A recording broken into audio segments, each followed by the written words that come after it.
Mendung, bayang tak ada, matahari tak jelas, mungkin fajar pun tak jelas.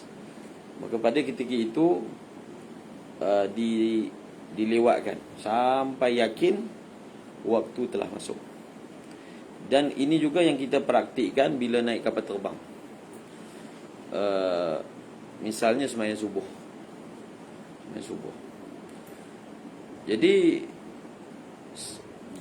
sudah dibina rasanya satu aplikasi yang kita boleh tahu waktu solat dengan kita berada di atas kapal terbang kan.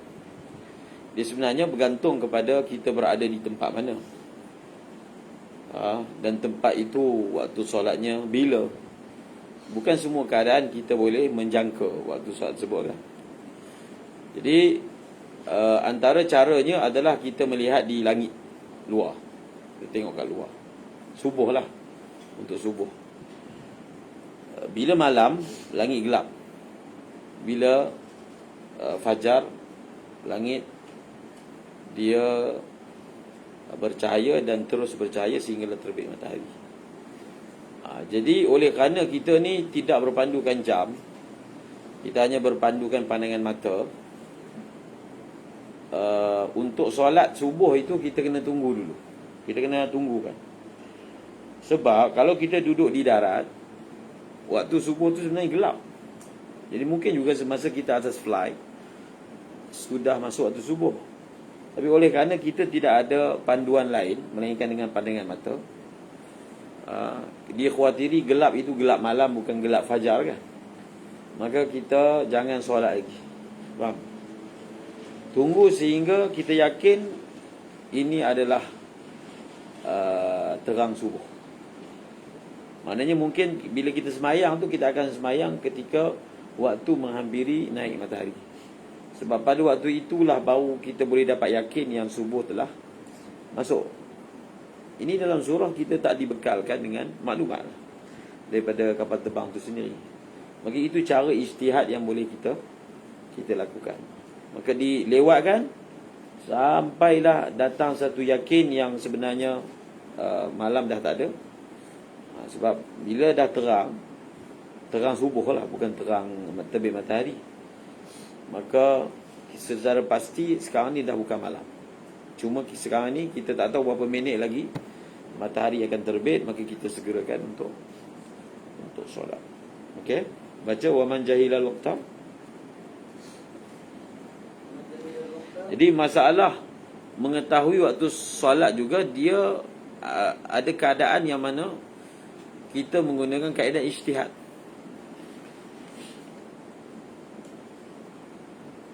Dalam kitab dibuat apa, tajuk dia apa? Martabat mengetahui waktu solat. Dalam Muqaddimah Hadramiyah pun ada. Dia panggil apa? Maratibu ma'rifati waktu solat. Martabat mengetahui waktu solat. Akhir sekali kita tahu waktu solat dengan taklid. Faham?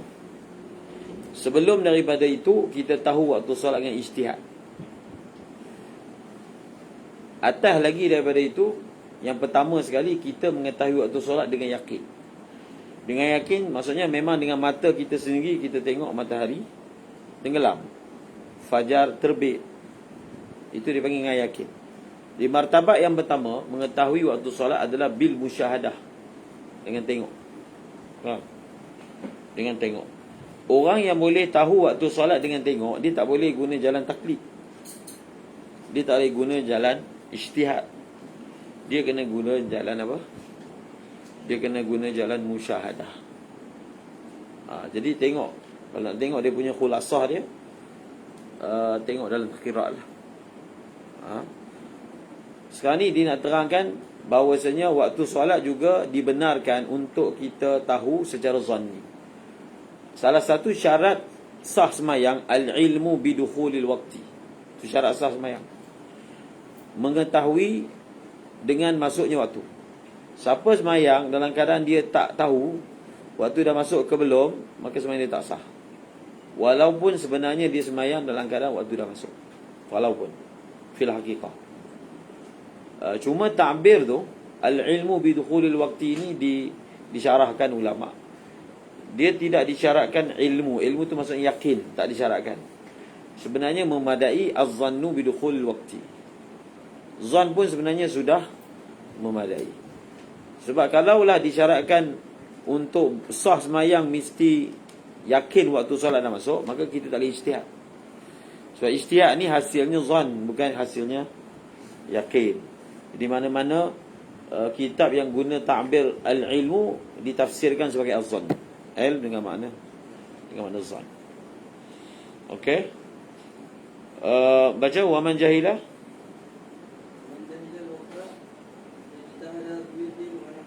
Maka dibenarkan untuk berijtihad.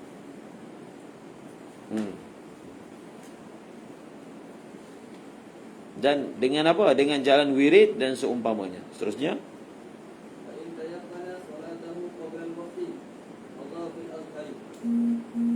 setelah dia ijtihad dan dia yakin solat dia telah dibuat sebelum lagi daripada waktu, maka qadha fil azhari. Dia perlu qadha. Saya pernah bagi kaedah al-ibratu fil ibadati binafsil amri wa zannil mukallafi. Dalam bab ibadat ni, al-ibrah yang diambil kira adalah apa? Adalah nafsil amri, yang sebenarnya sama macam zan mukallaf. Setelah dia ijtihad, dia sangka waktu dah masuk. Jadi masa dia semayang tu, dia semayang dalam keadaan zan, waktu dah masuk. Tapi zan dia tu tak sama dengan waqi'. Zan dia waktu dah masuk, waqi' belum masuk, maka ibadat tu tak sah. Faham tak? Ataupun dia ibadat dalam keadaan dia punya zan waktu belum masuk, sebenarnya dah masuk, maka pun tak sah juga. Faham tak? Dalam ibadat dua-dua kena ada. Ibadat itu berlaku mutabik dengan waqi'. Maksudnya kalau waktu memang dalam waktu, dan masa orang tu buat ibadat dia punya zan memang waktu dah masuk. Kalau salah satu dari dua ni tak ada, maka sembahyang dia tak sah. Dia beza dengan bab muamalat. Muamalat ni al-ibratu binafsil amri, la bizannil mukallafi. Dalam bab muamalat, yang diambil kira hanya nafsil amri saja. Tidak ambil kira zan mukallaf kan. Jadi ijtihad ni dia tidak menggugurkan qada menurut pendapat yang muktamad. Dia tidak menggugurkan qada. Cuma ijtihad ini dia mengangkat taklif pada waktu itulah. Satu orang tu semayang dengan ijtihad, maka mengangkat taklif pada waktu itu. Tapi bila ternyata ijtihad dia salah, kita dah ada kaedah yang masyhur, la ibrata bizanni al-bayyini khata'uhu. Faham? La ibrata bizanni al-bayyini khata'uhu. Tidak diambil kira, tidak dimuktabarkan zan yang ternyata salah. Jadi zan tu datang daripada mana? Daripada ijtihad. Di ijtihad zan dia salah, maka kena ulang balik. Muqabil Azhar mengatakan oleh kerana dia telah buat ibadat tu dengan ijtihad, walaupun salah dikira betul, tak perlu nak ulang. Dan ini yang diamalkan dalam mazhab Hanafi, dan dia adalah merupakan qaul dhaif dalam mazhab Syafi'i. Tapi pendapat yang muktamad dia adalah la ibrata bizanni al-bayn khata'u. Jadi apa faedah dia ijtihad? Faedah dia ijtihad adalah supaya dia boleh semayang dalam waktu tu. Selagi dia belum ijtihad, dia tak boleh semayang. Kemudian kalau semayang tu kena ulang balik, apa faedah dia ijtihad? Faedah dia ijtihad adalah selagi mana tidak ternyata semayang dia itu adalah sebenarnya bukan dalam waktu, contoh, maka dia diterima sisi Allah. Faham? Yang dia kena ulang tu adalah kalau dia tahu semayang dia salah. Tapi kalau sampai ke mati dia tidak tahu. Sebenarnya yang dia ijtihad tu, dia solat tu sebelum waktu masuk, maka maka dia tidak akan dihukum. Itu faedah ijtihad. Faedah ijtihad adalah dia tidak akan dipersalahkan nanti kelak di akhirat. Tapi ini dengan syarat kalau dia tak tahulah selepas itu. Tapi kalau dia sudah tahu, dia bertanggungjawab untuk qada balik solat tersebut. Kalau satu orang tu dia ijtihad, rupa-rupanya dia semayang waktu dah habis Abdul Qadir, maka dia kena qada lah. Rupa-rupanya dia semayang tu waktu dah habis, diingatkan masih dalam waktu. Adakah dia kena qada? Kena qada. Kenapa? Siapa semayang dalam keadaan waktu dah habis, semayang dia tak sah, sebab tu dia kena qada. Kenapa? Dia kena qada.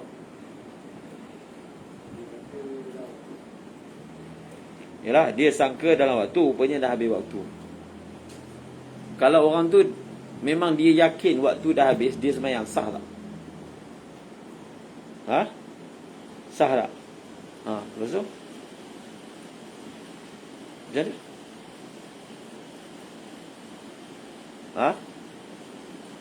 kena ulang tak? Kena ulang balik sebab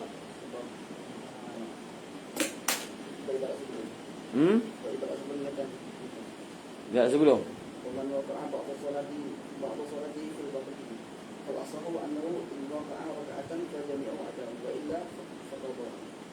Okey.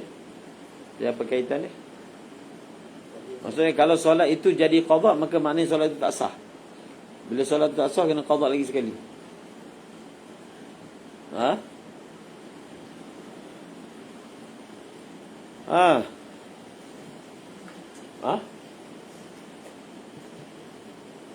Perlu tak? Cuba baca ibarat ni. Fabana macam mana? Fil azhari sebelum tu.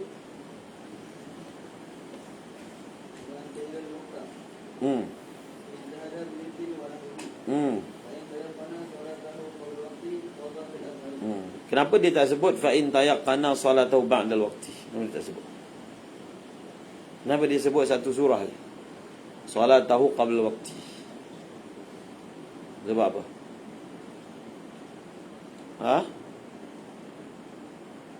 Sebab apa?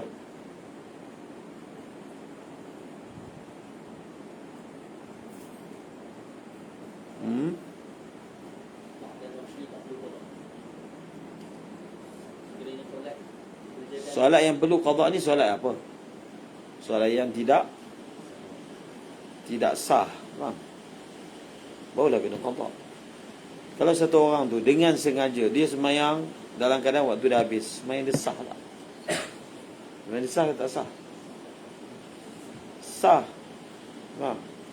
Kalau satu orang dengan sengaja dia semayang waktu belum masuk dan dia bukan musafir, semayang dia sah tak? Tak sah. Jadi sebab itulah disebut sebelum waktu. Kalau rupa-rupanya dia solat itu waktu dah habis, maka solat dia sah. Cuma beza dia solat itu jadi qada. Jadi qada. Hukumnya qada. Nama dia qada, tapi semayang sah. Jadi sebab itu tak perlu ulang. Faham kan? Duduk. Semua duduk. Lagi qada fil azhar. Maksudnya Imam Syafi'i ada satu qaul, oleh kerana solat yang salah itu dibuat dengan ijtihad, ijtihad itulah yang memaafkan dia, so dia tak dipersalahkan, dia tak perlu nak ulang balik. Pendapat muktamadnya tidak, kerana dalam ibadah solat misalnya dia perlu mutabik dan muwafiq dengan nafsil amri, bukan sahaja semata-mata zannul mukallaf, tetapi dia zan waktu masih waktu dah masuk, wakilnya belum masuk, maka kita kira tak sah. Baca.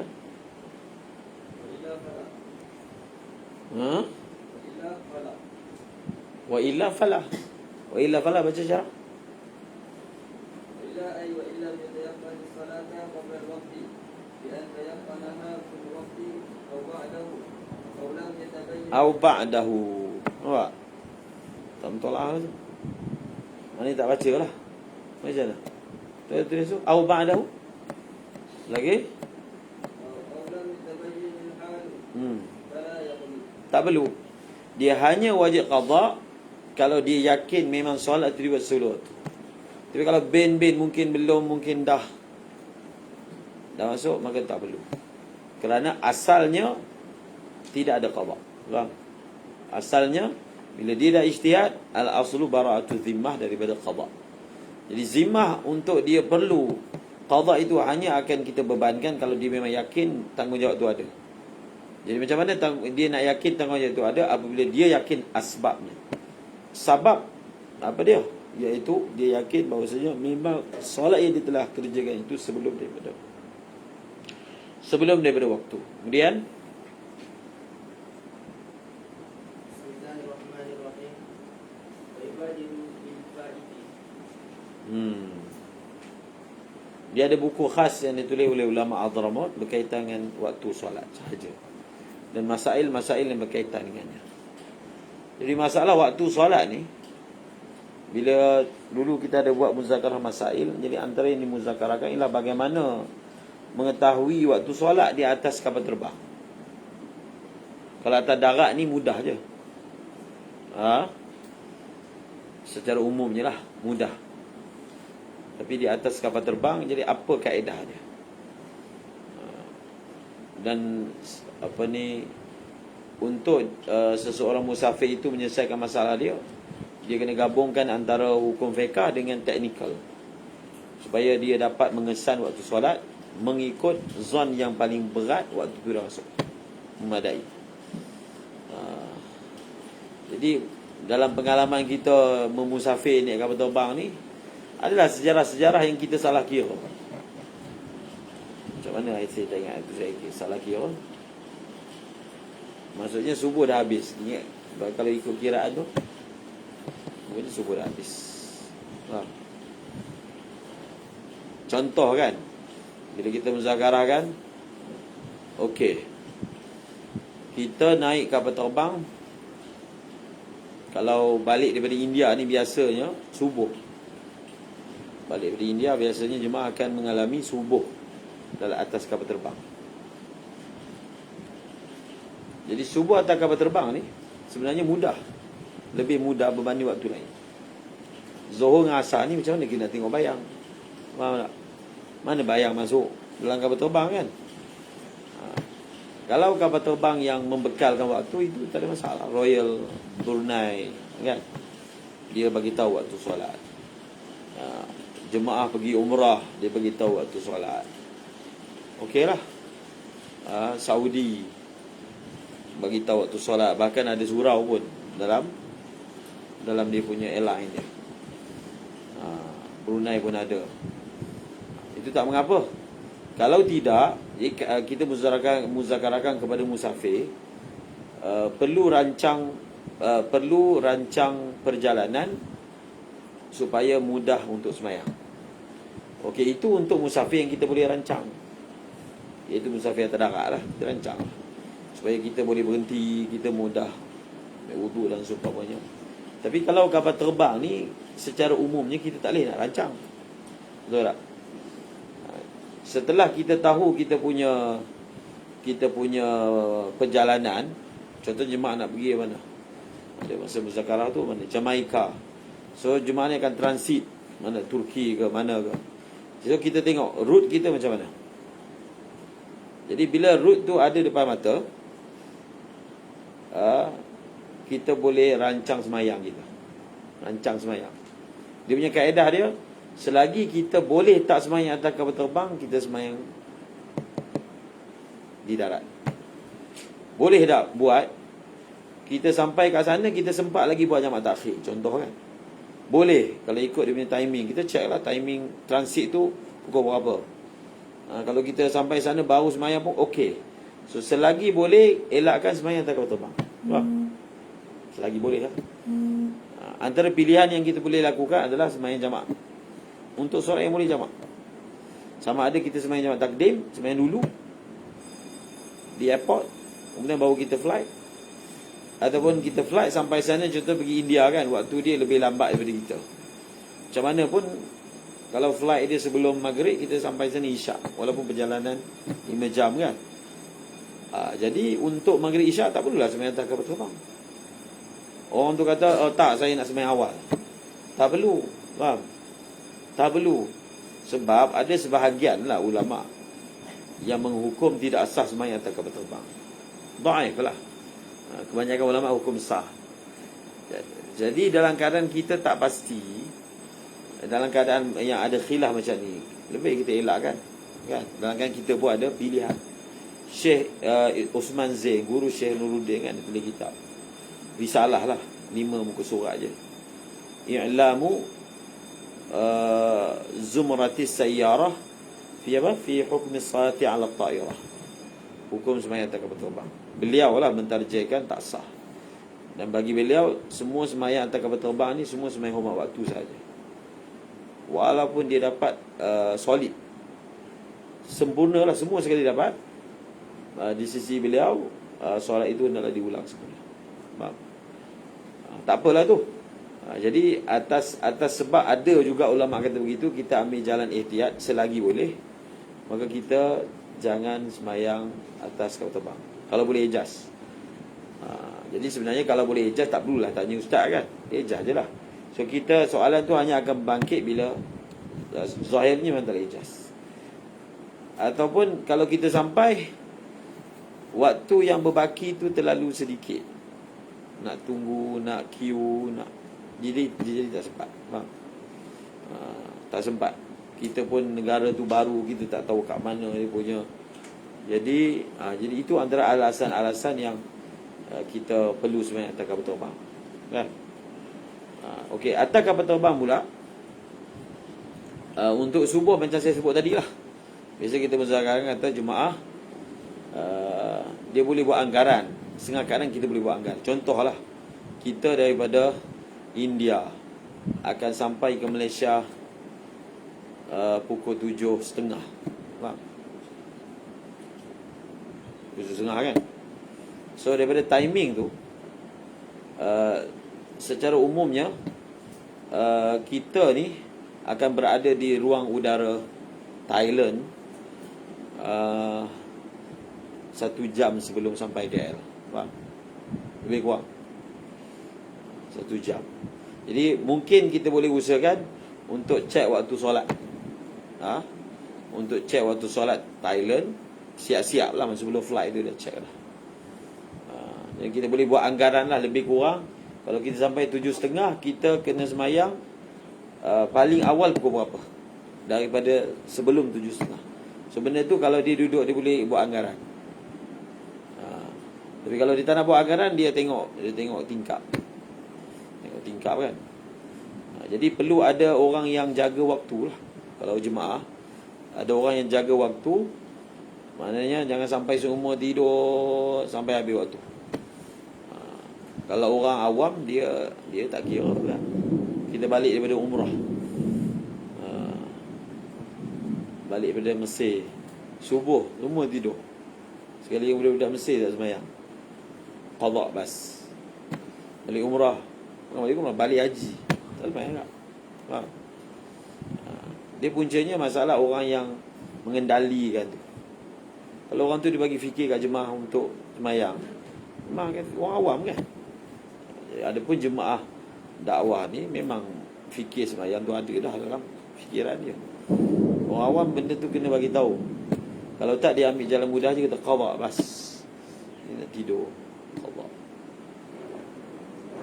Jadi ada orang yang jaga waktu, dan kita tengoklah macam saya sebut tadi lah. Kita tunggu dulu. Maknanya lebih kurang anggaran pukul berapa, kita jangkaan kita akan kena sembahyang kan.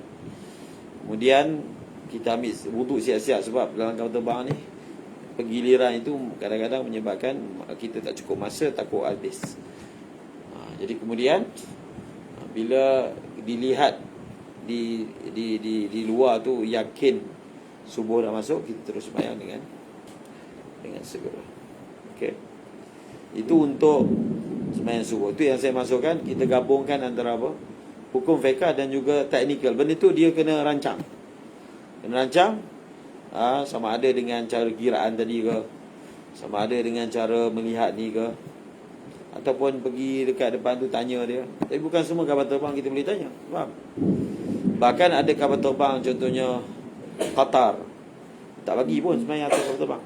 Dia tak bagi berdiri lah, tak bagi berdiri, tak bagi. Walaupun Qatar, kita naik Thai boleh, tapi Qatar tak boleh. Bahkan dia tegur, dia kata our policy tak boleh sebenarnya atas kapal terbang, polisi dia. Jadi maklum siapa biasa naik Qatar, memang susah nak semayang atas dia. Kalau naik yang kapir tu, setengahnya lagi senang daripada naik Qatar. Mungkinlah negara Islam, tapi pengurusan kapal terbang tu bukan Islam yang jaga, ataupun tak tahu apa dia punya sebab dia. Okey, baca dulu.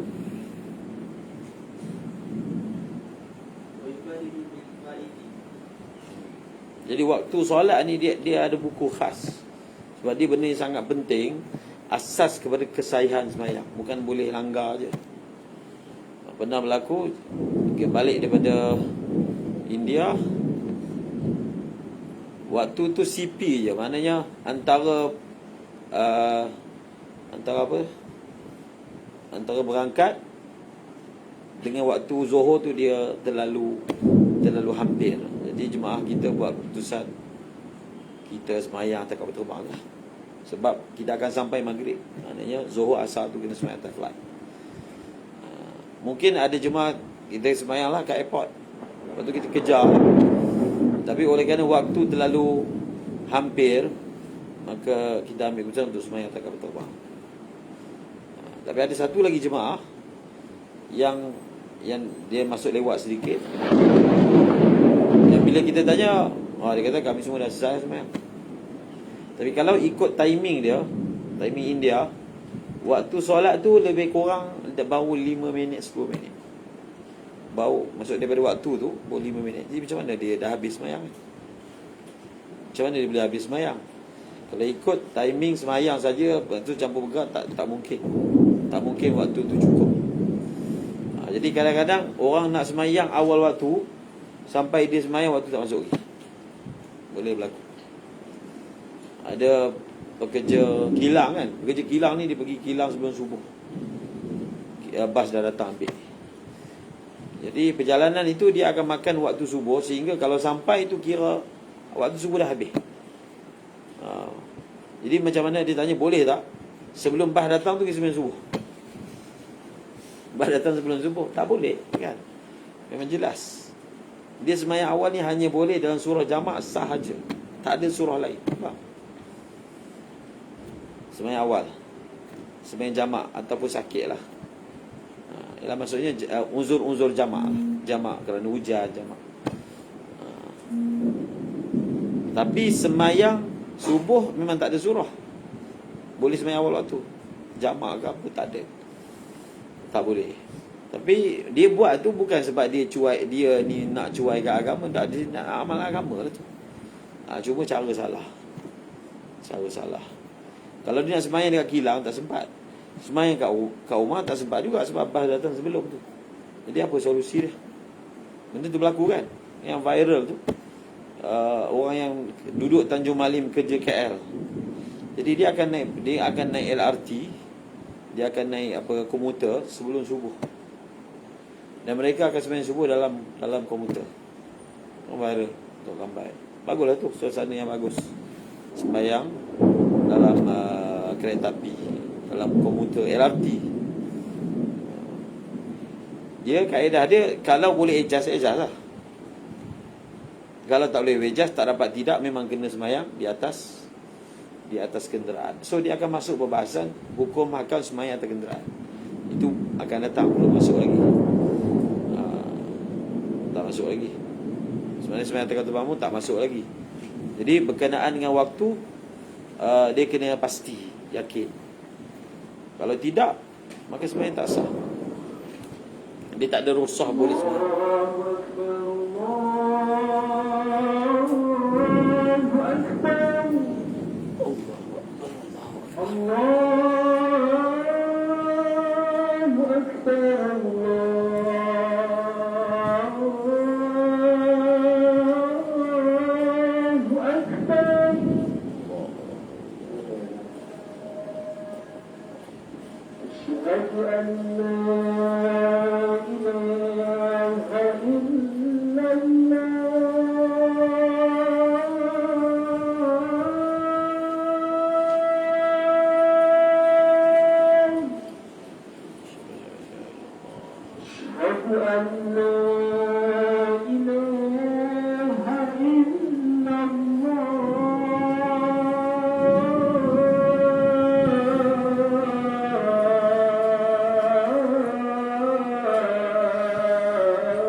Nanti cek maratib ma'rifati awqatis salah dalam taqrirat.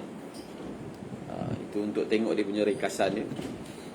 Dan boleh cek dalam syarah penjelasan dia, mengetahui waktu-waktu solat.